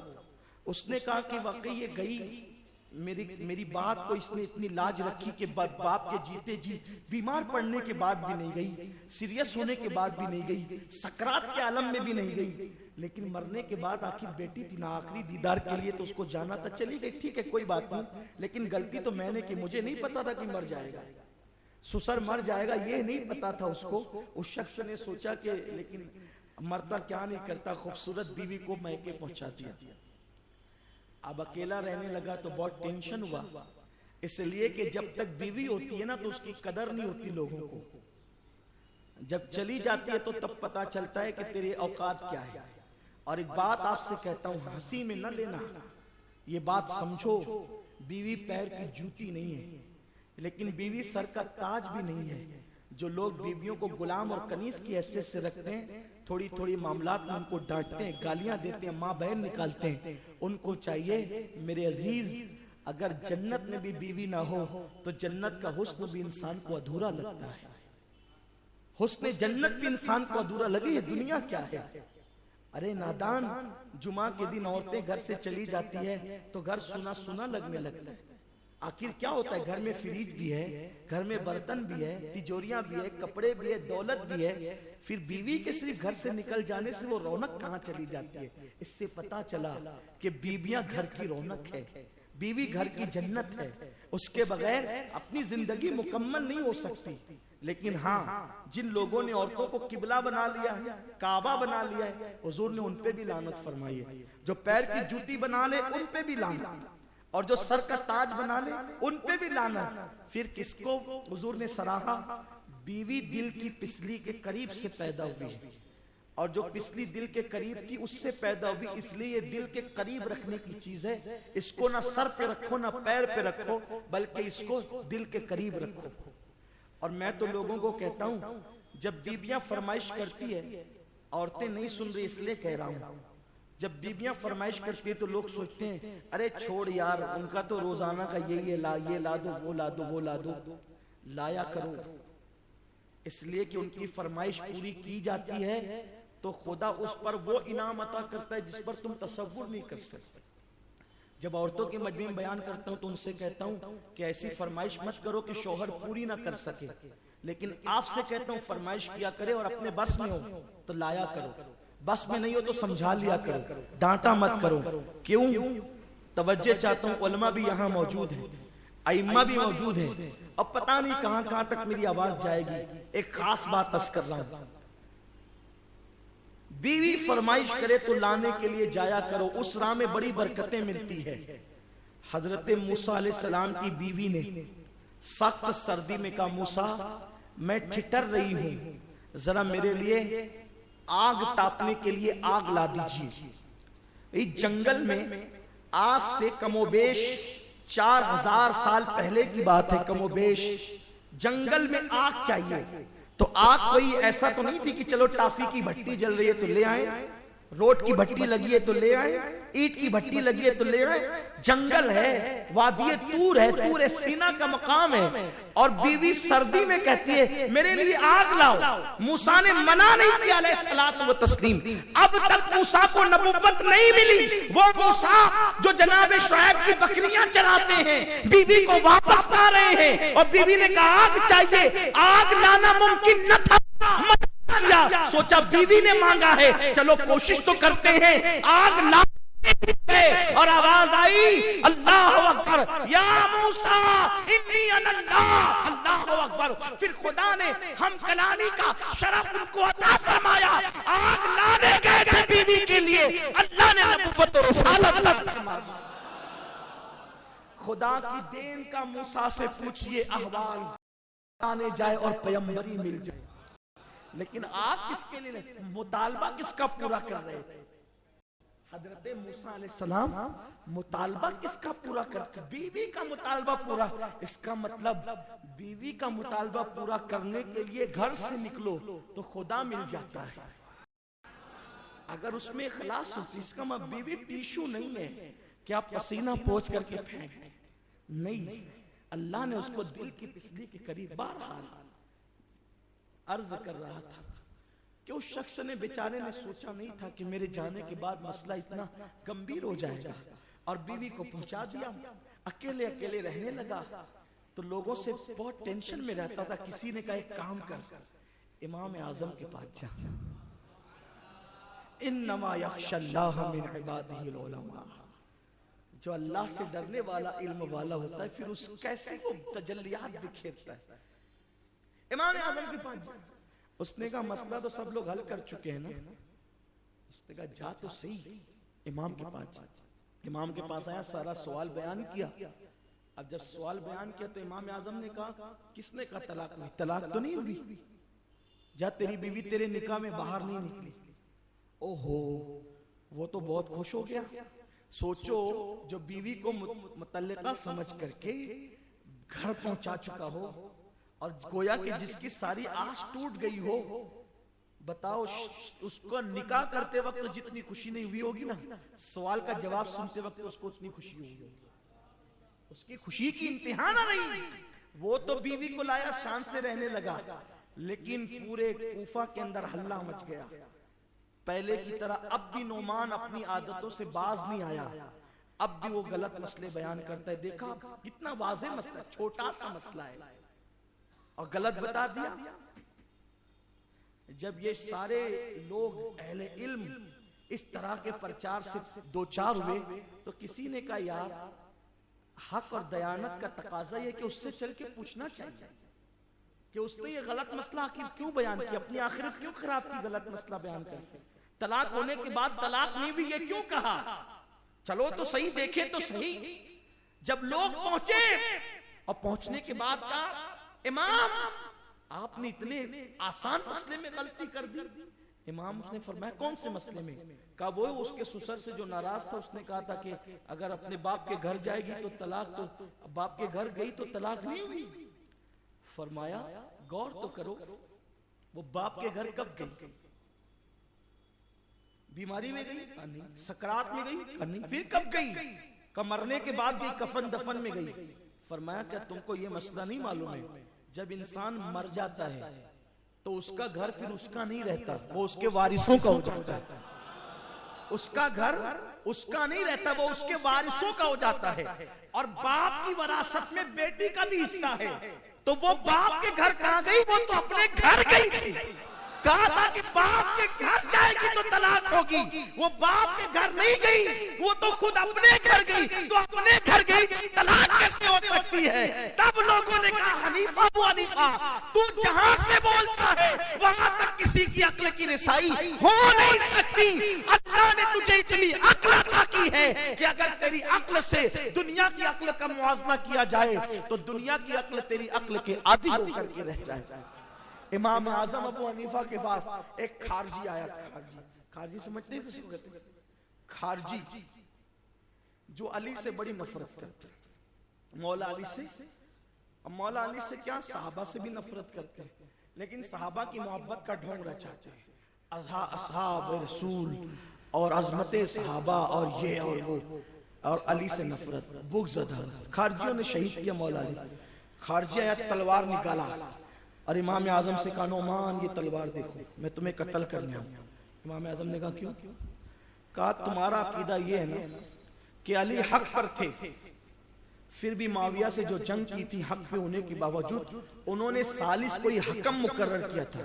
یہی تمہارا عقیدہ؟ کہا بالکل یہی عقیدہ ہے. ہم اپنے عقیدے کو کب چھپاتے ہیں اہل سنت؟ تو کہا حق پہ ہونے کے بعد کسی کو ثالث مقرر کرنا، خود سوچو یہ کتنی بڑی بیوقوفی کی بات ہے. تو گویا کہ تم عقیدے حق پر نہیں ہو اور تم جو ہے وہ معاذ اللہ غلط نظریے پہ میں تمہیں قتل کر دوں. امام اعظم نے فرمایا قتل کرنا چاہتا ہے تو قتل کر دے، لیکن اگر کچھ سننا چاہتا ہے تو بات کر۔ بولے سننا چاہتا ہوں۔ فرمایا کہ یہ مسئلہ مناظرے سے حل ہوگا۔ بھئی میں تجھے جواب دوں گا، تو مجھ سے سوال کرے گا، مناظرہ ہوگا تو مسئلہ حل ہوگا۔ اس نے کہا بہت اچھا، ہم بحث کریں گے؟ کہا ہاں بالکل کریں گے۔ کہ اگر بحث میں آپ مجھے نہیں سمجھا سکے تو میں قتل کو کر دوں گا، بالکل قتل کر دینا۔ اگر میں سمجھتا ہوں، اگر آپ سمجھا لے گئے تو پھر میں آپ کو چھوڑ دوں گا، میں کیوں قتل کروں آپ کو؟ تو امام نے فرمایا ہم دونوں بحث کریں گے۔ تو جب ہم دونوں بحث کریں گے تو تم اپنے آپ کو کیا سمجھتے ہو؟ حق پہ سمجھتے ہو؟ بولے میں بھی اپنے آپ کو حق پہ سمجھتے، دونوں اپنے آپ کو حق پہ سمجھتے ہیں، لیکن بحث جب کریں گے تو فیصلہ، اگر بحث اٹک گئی فیصلہ کون کرے گا؟ تو اس نے کہا ایک کام کرتے ہیں، ہم ایک آدمی کو ثالث مقرر کرتے ہیں، حکم مقرر کرتے ہیں، جج مقرر کرتے ہیں۔ تو کہا اچھا ٹھیک ہے۔ تو کہا کہ امام اعظم نے کیا کیا؟ اسی کے ماننے والا ایک آدمی کو انہوں نے ثالث مقرر کیا۔ یہ شرائط طے ہو گئی۔ جب بیٹھے بات کرنے کے لیے تو امام اعظم نے اس سے کہا اب کیا کرنا چاہتے ہو؟ تو وہ کہا مناظرہ۔ کس پہ کرنا چاہتے ہو؟ تو حق پر ہو کر کے علی نے ثالث مقرر کیا تھا۔ کہا جو تم نے کیا وہی تو علی نے کیا تھا، اور کیا کیا تھا؟ اگر وہ غلط تھا تو یہ صحیح کب ہے؟ تو مناظرہ ہونے سے پہلے ہی وہ منہ لٹکا کر کے چلا گیا۔ یہ امام اعظم ابو حنیفہ کا علم تھا۔ امام اعظم ابو حنیفہ رحمۃ اللہ علیہ کے متعلق لوگوں نے بہت افواہیں پھیلائی، اتنی افواہیں پھیلائی۔ ایک افواہ یہ تھی کہ امام اعظم ابو حنیفہ غلط باتیں بتاتے ہیں اور نئی نئی باتیں بدعت پھیلاتے ہیں۔ حضرت سیدنا عبداللہ ابن مبارک رضی اللہ تعالیٰ عنہ امام اوزاعی کے پاس آپ علم حدیث حاصل کرنے کے لیے گئے۔ تو جب گئے شروع میں تو امام اوزاعی نے پوچھا حضرت عبداللہ ابن مبارک سے کہ کہاں سے آئے ہو؟ تو آپ نے فرمایا میں کوفہ سے آؤں۔ کہا اچھا وہ کوفہ میں ابو حنیفہ رہتا ہے، اس کو پہچانتے ہو؟ حضرت عبداللہ ابن مبارک جانتے تھے کہ پوری دنیا کے اندر ان کے حاسدین نے ان کے خلاف خوب غلط پروپیگنڈا پھیلا رکھا ہے۔ اب کوفہ کے رہنے والے آدمی کو بدنام کیا گیا، اور کوفہ والے تو عبداللہ ابن مبارک جانتے ہیں نا ابو حنیفہ سچے ہیں، لیکن وہ بیروت میں بیٹھے ہوئے حضرت امام اوزاعی تک جو غلط بات پہنچی ہے تو اکیلے امام اعظم کہاں جا کے صفائی پیش کریں گے؟ تو وہ لوگ سب بدگمان تھے، پوری دنیا کے علماء کو بدگمان کیا گیا حضرت امام ابو حنیفہ کے حوالے سے۔ لیکن سچائی ہوتی ہے۔ آج ابو حنیفہ کی محفل سجتی ہے، مخالفین کی محفل نہیں سجتی۔ تو امام اوزاعی نے کہا ابو حنیفہ کو پہچانتے ہو تم؟ وہ جو غلط سلط فتوے دیتا اور نئی نئی باتیں بتاتا ہے۔ عبداللہ ابن مبارک شاگرد تھے امام اعظم کے، کچھ بولے نہیں امام اوزاعی، اور آپ خاموش رہے، چھپ رہے اور گھر آ گئے۔ اور 2-3 دن کے بعد جب امام اوزاعی کی محفل میں گئے تو کچھ اوراق ساتھ میں لے کے گئے، اور اس کے سرے پہ اوپر لکھا ہوا تھا سرنامے پہ قالا نعمان بن ثابت، کہ نعمان بن ثابت کہتا ہے یا انہوں نے کہا۔ ٹھیک ہے، نعمان بن ثابت نے کہا۔ جیسے ہی امام اوزاعی جو علم حدیث کے بہت بڑے عالم تھے، انہوں نے جیسے ہی دیکھا کہ نعمان بن ثابت نے کہا، چونکہ وہ تھے حدیث کے پائے کے محدث، علم حدیث کے جاننے والے، اور وہ لوگ بہت علم کے حوالے سے حریص تھے کہ جس نے بھی کچھ کہا علم حدیث کے معاملے میں، فقہ کے معاملے میں، اس کو سیکھو، جلدی سیکھو، کیونکہ اس دور میں پریس نہیں تھے، اس دور کے اندر اس طریقے سے کتابوں کی فراوانی نہیں تھی، ہاتھوں کی تحریر جہاں ملتی جلدی جلدی پڑھ لیتے، اس کو یاد کر لیتے۔ تو انہوں نے فوراً ان کے ہاتھ سے لیا امام اوزاعی نے، اور خوب پڑھا، اور حضرت عبداللہ ابن مبارک سے کہتے ہیں یہ بزرگ کہاں رہتے ہیں؟ یہ بزرگ کہاں رہتے ہیں؟ حضرت عبداللہ ابن مبارک نے اور باتیں بتائی، جب بتانے کے بعد کہا کہ یہ بندہ تو وہ ہے جس کی عقل کے ساتھ خدا نے علم کو پیوست کر دیا ہے۔ یہ نعمان بن ثابت رہنے والا کہاں کا ہے؟ مجھے شوق ہے کہ اس کے بارے میں سنوں، اور یہ ذخیرہ تیرے پاس، یہ خزانہ تیرے پاس کہاں سے آیا؟ تو اس وقت عبداللہ ابن مبارک نے کہا وہ جو بدعتی ہے نا، جو غلط فتوے دیتا ہے، ابو حنیفہ کوفہ میں رہنے والا، اسی کا اصل نام نعمان بن ثابت ہے۔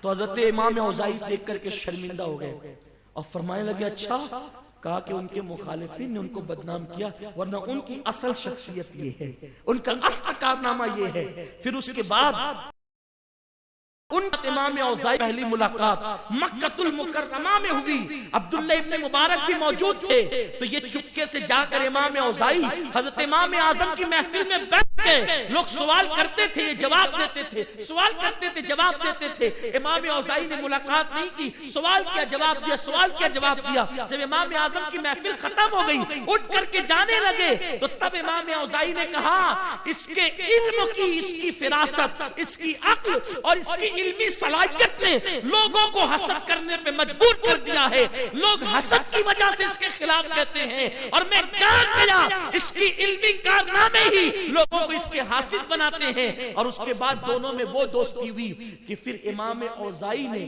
علم حدیث میں امام اعظم کو اپنا شاگرد بنا لیا، امام اعظم کو اپنا شاگرد بنا لیا۔ امام اوزاعی اتنی محبت کرنے لگے، پھر جب آخری میں بھی امام اعظم ابو حنیفہ جب کبھی محفل میں آتے تو امام اوزاعی لوگوں کو کہتے ہٹو ہٹو، ان کو رستہ دو اور ان کو میرے قریب بیٹھنے دو۔ وہ امام اعظم ابو حنیفہ رحمت اللہ تعالی علیہ، ایک شخص تھا ابو العباس، ابو العباس حضرت امام اعظم سے بڑا حسد کرتا تھا۔ ایک دن دربار میں امام اعظم آئے تو اس نے لوگوں کو آنکھوں کے اشارے کیے اور جو قریب بیٹھے تھے ان سے کہا آج میں نعمان کو قتل کروا دوں گا، ایسا سوال پوچھوں گا کہ بادشاہ منصور اس کو قتل کر دے گا۔ اب سب لوگوں کو اشارہ مل گیا کہ اب تو آج نعمان کی خیر نہیں، لیکن امام اعظم کے پاس علم ہوتا اور علم وہی ٹکتا ہے جہاں عمل ہوتا ہے۔ اس نے کہا نعمان اے امام اعظم ایک مسئلہ پوچھنا ہے۔ امام اعظم نے کہا کہو کیا بات ہے؟ اس نے کہا جب خلیفہ منصور، اس نے کہا خلیفہ، میں خلیفہ نہیں کہتے، خلافت راشدہ امام حسن پہ ختم ہو گئی، جو ظلم کریں ہم ان کو خلیفہ نہیں کہتے، وہ بادشاہ۔ اور حضور نے فرمایا کہ امام حسن کی بعد بادشاہت کا، ملوکیت کا آغاز ہوا۔ البتہ کتابوں میں ہمارے جن بزرگوں نے خلیفہ لکھا ہے تو وہ صرف عرف کے طور پہ لکھا ہے، ورنہ خلیفہ سیدنا صدیق اکبر ہے، وہ خلیفہ اول ہے۔ خلیفہ ثانی سیدنا فاروق اعظم ہے اور وہ خلیفہ برحق ہے۔ خلیفہ سوم عثمان غنی ہے، خلیفہ راشد ہے، اور خلیفہ چہارم برحق امیر المومنین سیدنا علی المرتضی کرم اللہ تعالی وجہ الکریم ہے، اور پانچویں خلیفہ امام حسن مجتبی ہے رضوان اللہ تعالی علیہ مجمعین۔ اس کے بعد ملوکیت کا آغاز ہوتا ہے، بادشاہت۔ حضرت سیدنا امیر معاویہ رضی اللہ تعالی اگرچہ وہ بادشاہ تھے لیکن انہوں نے خون ریزی نہیں کی، انہوں نے ظلم نہیں کی، انہوں نے ناحق کسی کو قتل نہیں کیا۔ جو جنگیں ہوئی وہ حضرت امیر معاویہ کی خطۂ اجتہادی پر مبنی تھی، اور اس سلسلے میں ان کو لان تان نہیں کیا جا سکتا، کیونکہ ہمارا اہل سنت کا موقف یہ ہے کہ جس وقت صحابہ کے اختلافات کے معاملات آئیں اس وقت ہم اپنی زبان کو چپ کریں گے، ہم صرف صحابیت کا لحاظ کرتے ہوئے ان کا ادب کریں گے، اور صحابیت کا منصب ہی بہت بڑا منصب ہے۔ البتہ اس کے بعد سے جب یزید کی گنڈا گردی شروع ہوئی تو پھر آپ دیکھیں کبھی کوئی بندہ نیک ہو گیا عمر ابن عبدالعزیز کی طرح، اور بعد میں پھر کہیں نہ کہیں کسی نہ کسی انداز میں ظلم رہا۔ بہرحال میں نے وضاحت کر دی کہ بادشاہ منصور کے بارے میں اس نے کہا کہ خلیفہ جب ہم کو کسی کے قتل کا حکم دیتا ہے تو ہمیں یہ معلوم نہیں ہوتا کہ یہ واقعی اس نے جرم کیا ہے یا اس پر الزام ہے، تو ہم اس پر عمل کریں یا نہ کریں۔ اب اگر یہ کہتے ہیں کہ عمل کریں تو امام اعظم کی یہ شان نہیں، اور یہ کہتے ہیں کہ عمل نہ کریں تو منصور کی تلوار سے بچ کر نہیں جا سکتے امام اعظم ابو حنیفہ۔ جب یہ سوال اس نے کیا نا کہ بادشاہ جب کسی کے قتل کا حکم دیتا ہے، کسی کو سزا کا حکم دیتا ہے، ہم کو معلوم نہیں ہوتا کہ یہ واقعی مجرم ہے یا ملزم ہے، اس پہ الزام ہے یا جرم ہے۔ یہ سوال سن کر منصور بھی سنبھل کر بیٹھ گیا کہ امام اعظم کیا، سب سنبھل کر بیٹھ گئے۔ آج تو اگر بات منصور کو دیکھ کے کہتے ہیں تو آخرت میں نہیں چھوٹتے، اور ان کا تقوی اس بات کی اجازت نہیں دیتا، اور اگر حق بات کہتے ہیں تو منصور نہیں چھوڑے گا، آخرت گئی یا دنیا گئی، دونوں میں سے کوئی ایک تو گئی۔ امام اعظم ابو حنیفہ نے فرمایا یہ بتاؤ تمہارا نظریہ بادشاہ کے متعلق کیا ہے کہ یہ جب کوئی بات کہتے ہیں تو حق کہتے ہیں یا غلط کہتے ہیں؟ اب تو ابو العباس پر ساری آ گئی، اگر یہ کہتا کہ حق کہتے غلط کہتے ہیں، یہ کہنے کی اس میں جرات تو تھی نہیں، وہ تھا تو چاپلوس۔ اگر یہ اسی جواب نہیں دیا، اسی میں سوال الٹ دیا۔ اور یہی بات یاد رکھنا، جب لوگ سوال کریں تو جواب دینے کی کوشش نہ کیا کریں، ان پہ سوال قائم کیا کریں۔ یہ اصل مناظرے کا جو ڈھنگ ہے نا وہ یہی ہے، آپ جتنا جواب دو گے اتنا مناظرہ طویل ہوگا، اور جتنے سوال قائم کرو گے اتنا مناظرہ مختصر ہوگا۔ آپ پر بھی لوگ بحث کرتے ہیں نا، حضور کو علم غیب ہوتا تو حضرت عائشہ کا ہار کیوں نہیں بتایا؟ تو آپ ان سے پھر ان کو جواب دینے لگتے ہیں تو پھر وہ آپ کو الجھاتے ہیں۔ آپ ان سے یہ کہ اچھا حضور کو علم غیب نہیں تھا، تیرے کان میں آ کے کس نے کہا؟ حضور نے عائشہ کا ہار حضور کو نہیں معلوم تھا، اما جان عائشہ کا ہار حضور کو نہیں معلوم تھا، یہ کس نے کہا؟ یعنی ہم بھی سوال کریں، سوال کیا کریں لوگوں سے۔ لوگ آپ سے کہیں کنڈے کی نیاز کہاں سے ثابت ہے، آپ اس سے پوچھیں کون سی حدیث میں حضور نے منع کیا کہ جعفر صادق کی نیاز نہ کیا کریں؟ پوچھئے ان سے پوچھئے حضور نے کب کہا کنڈے کی نیاز نہ کیا کریں، اور جب حضور نے منع نہیں کیا تو کون ہوتا ہے منع کرنے والا؟ آپ کب تک جواب دیتے رہے گے؟ اب جواب دینے کا ٹائم ختم ہو گیا، اب سوال کرنے کا ٹائم آیا ہے، اور جواب سننے کے لیے پھر اس کو میرے پاس لایا کیجئے، ہمارے پاس لائے، ہم جواب دیں گے۔ آپ صرف سوال کیا کیجئے، آپ صرف سوال کیا کیجئے۔ 11ویں کا بقرہ نہیں پڑھنا چاہیے، کہاں سے ثابت ہے؟ قرآن اور حدیث سے۔ آپ کہیے قرآن اور حدیث میں کون سی آیت سے؟ 6066 آیتوں میں ایک آیت میں بتا دو اللہ نے 11ویں کا بقرہ پڑھنے سے منع کیا ہے۔ پوری دنیا میں بند کرانے کی ذمہ داری اپنی ہے۔ ہم نے بغداد معلیٰ میں بھی غوث پاک کی چوکھٹ پہ بکرے بندے دیکھے، بغداد میں بھی بند کروائیں گے، ہندوستان میں بھی بند کروائیں گے، ہر جگہ بند کروائیں گے۔ ایک آیت لا اور نہیں لا سکتے اور ہرگز نہیں لا سکتے تو پھر تم کیوں منع کرتے ہو جب اللہ نے منع نہیں کیا؟ اللہ نے منع نہیں کیا تم کیوں منع کرتے ہو؟ پھر جب وہ کہیں گے نا نہیں اشارہ آیا ہے کہ نہیں غیر اللہ کے نام کا نہیں ذبح کرنا چاہیے، پھر ہم بھی کہیں گے اشارہ آیا ہے کہ حضرت سعد کی امی کے نام کے بھی کنویں بنائے جاتے ہیں۔ آپ کا جو جواب ہوگا پھر، لیکن یہ ہے کہ آپ سوال کیا کریں۔ امام اعظم نے فرمایا کہ بادشاہ کے معاملات کو، اس کے قول کو، اس کے فرمان کو تم حق سمجھتے ہو یا باطل سمجھتے ہو؟ اس نے فوراً جواب دیا ہم تو حق سمجھتے ہیں۔ فرمایا جب حق سمجھتے ہیں تو پھر وہ کام کرنے سے کون سی چیز تمہیں روکتی ہے؟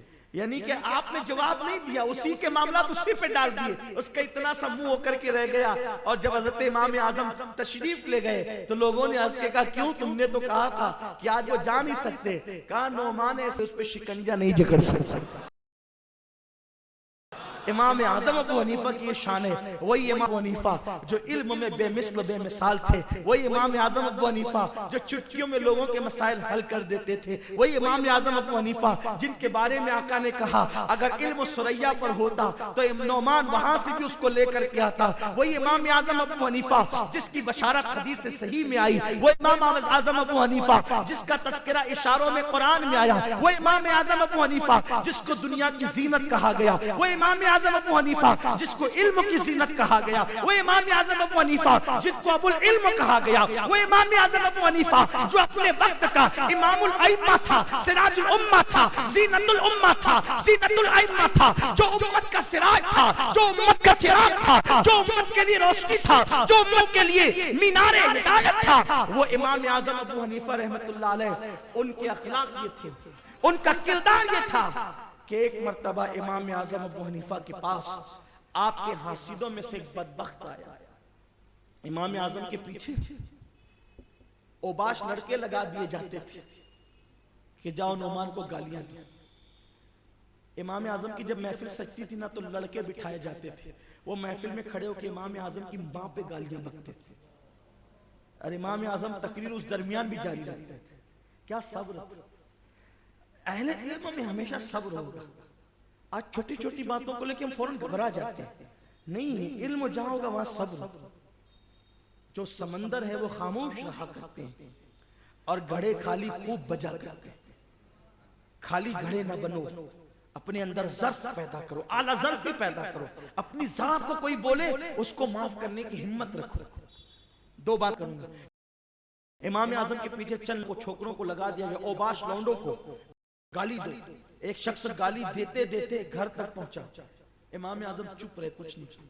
گالی دینے والوں کو کون گالی دے گا؟ ایک کتا کاٹ لیتا ہے تو انسان کیا کتے کو کاٹے گا؟ کتے کا ظرف ہے کاٹنا، انسان کتے کو تو نہیں کاٹ سکتا. امام اعظم ابو حنیفہ رحمۃ اللہ تعالی علیہ اپنے گھر پہ گئے تو اس کی طرف پلٹ کر کہتے ہیں یہ میرا گھر آ گیا، تو رستے پر گالی دیتا رہا، اگر ابھی بھی تیرے ارمان رہ گئے ہوں تو میں تیرے لیے کھڑا رہتا ہوں. جتنا دل چاہے گالی دے دے، کل پر اٹھا کے مت رکھنا، کیونکہ اگر میں گھر کے اندر چلا گیا نا تو تیرے دل کے ارمان دل میں رہ جائیں گے. بول کتنی گالی دینا ہے مجھے دے لے، گالی میں کھڑے ہو کر کے سنتا ہوں تاکہ تیرا دل نہ ٹوٹے، تیرے ارمان بھی پورے ہو کر کے رہے. اس نے اتنا سننا تھا، قدموں پہ گر کے کہتا ہے امام آپ ہی مسلمانوں کے امام کہلانے کے حقدار. ایک بہت بدبخت، مجھے اس امام اعظم کے واقعے نے بہت رلایا. جب میں نے یہ واقعہ پڑھا تو میرے دل کی کیفیت بدل گئی. میں نے سوچا یا اللہ، واقعی اہل علم کہلانے کے حقدار یہ لوگ.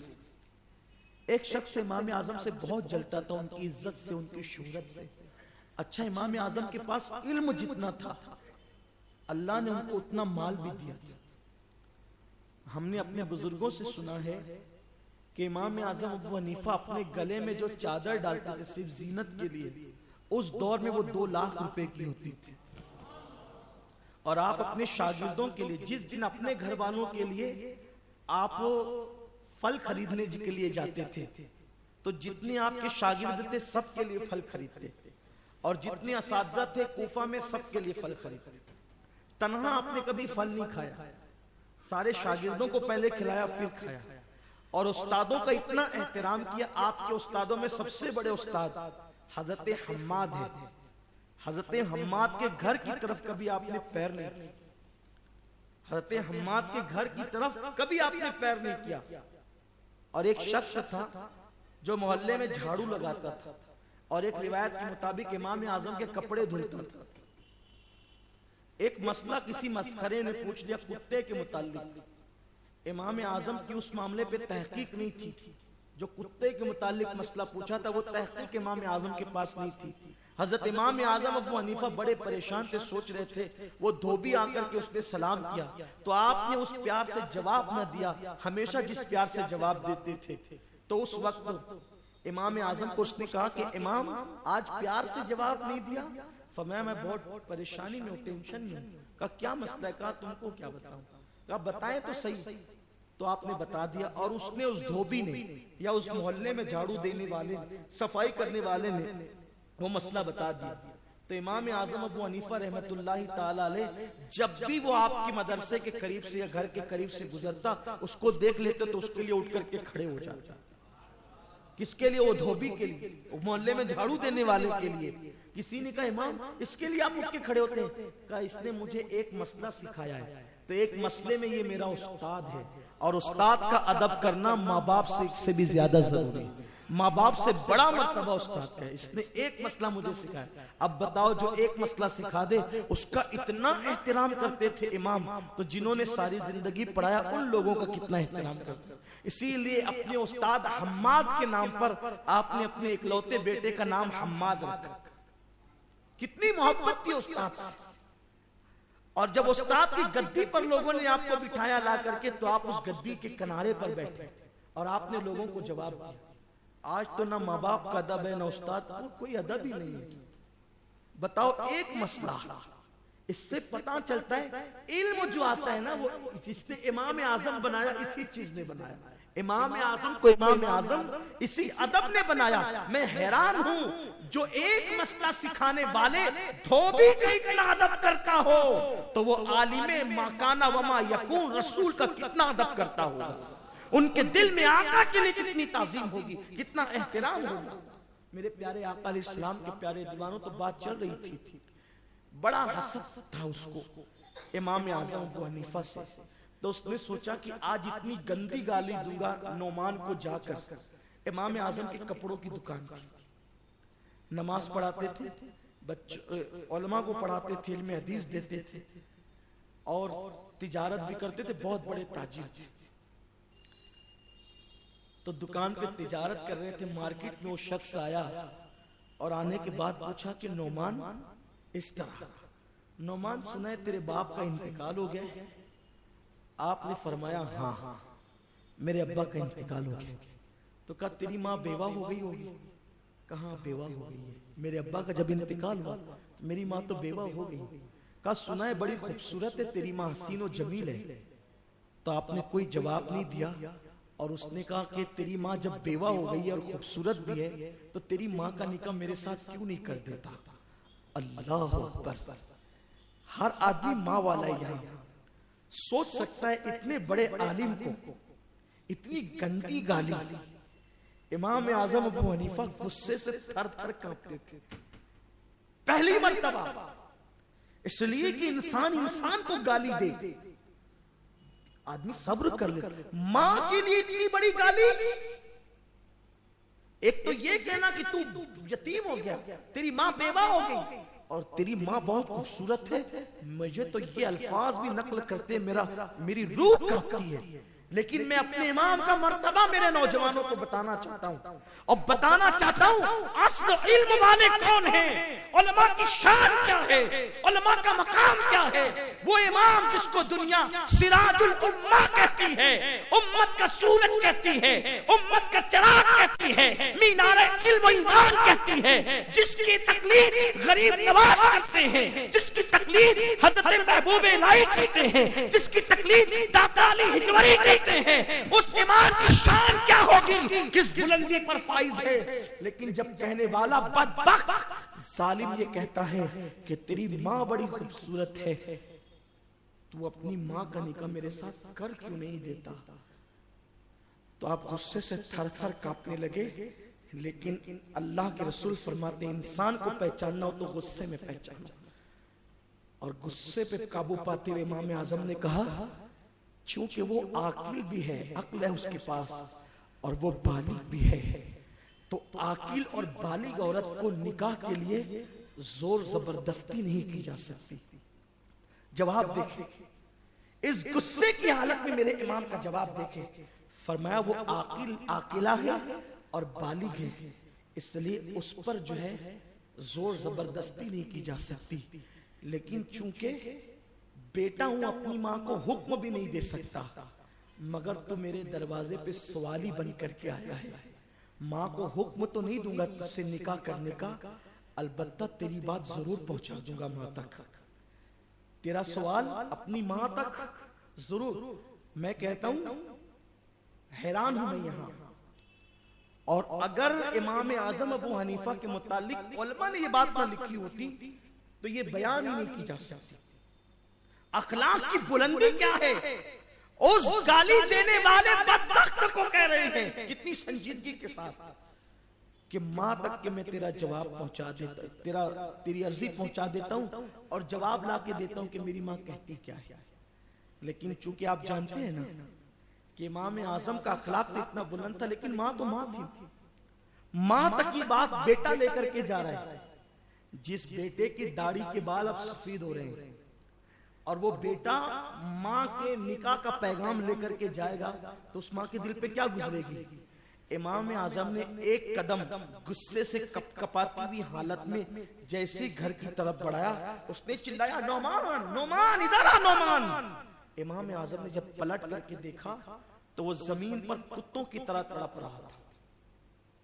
امام اعظم اب آگے بڑھنے کی بجائے اس سے پہلے کہ امام اپنی ماں تک کی بات پہنچاتے اور اپنا اخلاق کی بلندی بتاتے اور ماں پر کیا گزرتی ہے تو ماں جانتی ہے نا, لیکن آپ نے قدم ہی بڑھایا, زمین پہ گرا, پاگل کتوں کی طرح تڑپنے لگا. امام پلٹے اور پلٹے تو اس کی زبان کتے کی طرح باہر آ گئی اور تڑپ تڑپ کر کے وہ مر گیا. امام اعظم ابو حنیفہ نے اس کے جسم کو ہاتھ لگایا اور ایک تاریخی جملہ کہا, نعمان کے صبر نے تجھے کھا لیا. نعمان کے صبر نے تجھے کھا. علم کی جو علم کی بلندی پہ فائز ہوگا وہ اخلاق کی اس بلندی پہ. میں کہتا ہوں بہت بزرگوں بہت اہل علم کی زندگی ہم نے پڑھی ہے، لیکن امام اعظم کے سوا ہم نے کسی بزرگ کی کسی علم والے کی زندگی میں اس طرح کا واقعہ ابھی تک کبھی نہیں پڑھا. حالانکہ ہم تو طالب علم ہے، اس کے بعد دل نے کہا واقعی میرا امام ہے جس نواز بننے میں فخر محسوس کرتا ہوں. معین الدین جس کا مقلد حنفی کہلانے میں فخر کرتا ہو. میں سوچتا تھا یا اللہ اتنا بڑا علم والا غریب نواز معین الدین، معین بے کسا، معین ملت بدین، اتنا بڑا محدث فقیہ، اللہ اکبر، وہ امام اعظم کے مقلد کیوں ہے؟ تو پتا چلا جب مجھ جیسے طالب علم تک اس طرح کی بات پہنچی ہے تو غریب نواز تک کیسی کیسی بات ہوگی. تبھی جا کر کے لوگوں نے امام اعظم کی عظمت کا لوہا مانا، اور اس سے پتا چلا اپنے لیے لڑنا یہ کتوں کا کام ہے، اور اپنے لیے اس طرح صبر کرنا یہ اپنے بزرگوں کا طریقہ ہے. ہمیں اس سے کچھ سیکھنا چاہیے. آج اسی امام اعظم ابو حنیفہ کے وصال، ان کی شہادت کی شب ہے. امام اعظم ابو حنیفہ رحمت اللہ علیہ کو منصور نے، بس اختتام پر آ جاؤں اب بات ختم کر دوں، منصور نے امام اعظم ابو حنیفہ کو جو ہے وہ حضرت محمد نفس زکیہ کی تائید کرنے کے جرم میں بلایا. امام اعظم کو اہل بیت سے بہت محبت تھی. امام اعظم ابو حنیفہ نے حضرت نفس زکیہ اور تمام اہل بیت کے لیے اپنی آمدنی کا 40% حصہ اہل بیت کو دینے کے لیے مخصوص کر لیا تھا.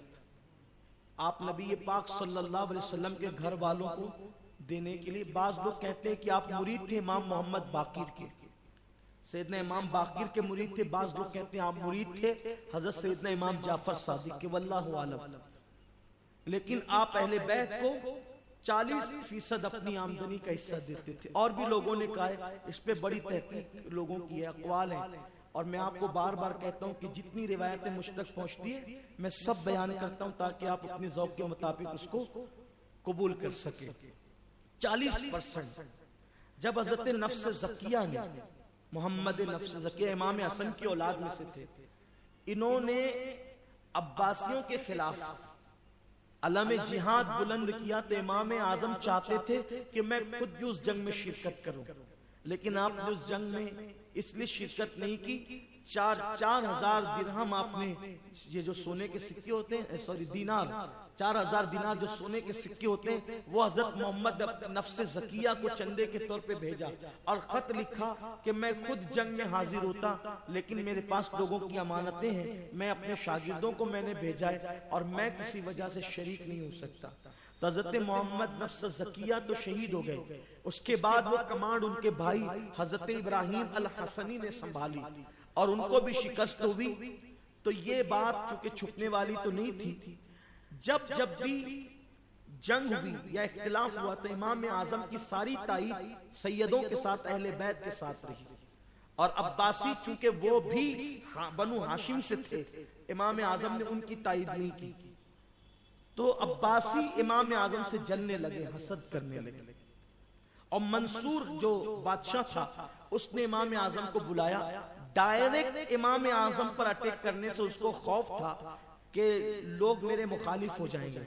تو اس نے امام اعظم کو بلا کر کے کہا کہ میں آپ کو قاضی کا عہدہ پیش کرتا ہوں، آپ کو قاضی بننا ہے. چونکہ رسول اللہ صلی اللہ علیہ وسلم کی حدیث ہے کہ جس کو قاضی بنایا گیا اس کو الٹی چھری سے ذبح کر دیا گیا. بڑے سخت مسائل ہیں نا قاضی کے. تو امام اعظم نے فرمایا کہ میں قاضی نہیں بنوں گا، کیونکہ اگر قاضی بنوں گا تو تیرے درباریوں کی تعظیم کے لیے مجھے کھڑا ہونا پڑے گا جو میں نہیں کر سکتا، اور میں قاضی بننے کا اہل نہیں ہوں. تو اس نے جھلا کر کے غصے میں آ کر کے کہا کہ تم جھوٹ کہتے ہو، جھوٹے ہو تم. قاضی بننے کی اہلیت رکھتے ہیں اور کہتے ہیں میں قاضی بننے کی اہلیت نہیں رکھتا، جھوٹے ہو تم. تو امام اعظم تھے نا. امام مالک کہتے ہیں کہ اگر کوئی پتھر کے پیلر کو امام اعظم سونے کا ثابت کرنا چاہیں تو اللہ نے ان کو اتنی عقل اور اتنی دلیلیں دی تھی کہ وہ کر سکتے تھے، کوئی روک نہیں سکتا تھا. یعنی ان کی عقل بتانے کے لیے مثال دی گئی ہے. تو جب اس نے کہا نا تم جھوٹے ہو، تو امام اعظم نے ہنس کر کے کہا کہ جب میں جھوٹا ہوں تو جھوٹا قاضی کیسے ہو سکتا ہے؟ جب آپ کے نزدیک میں جھوٹا ہوں تو جھوٹا قاضی کے منصب پہ فائز کیسے ہو سکتا ہے؟ امام اعظم ابو حنیفہ نے فرمایا. پھر اس نے غصے میں آگے کہا اللہ کی قسم میں تجھے قاضی بنا کے رہوں گا. آپ نے قسم اللہ کی قسم میں قاضی نہیں بنوں گا.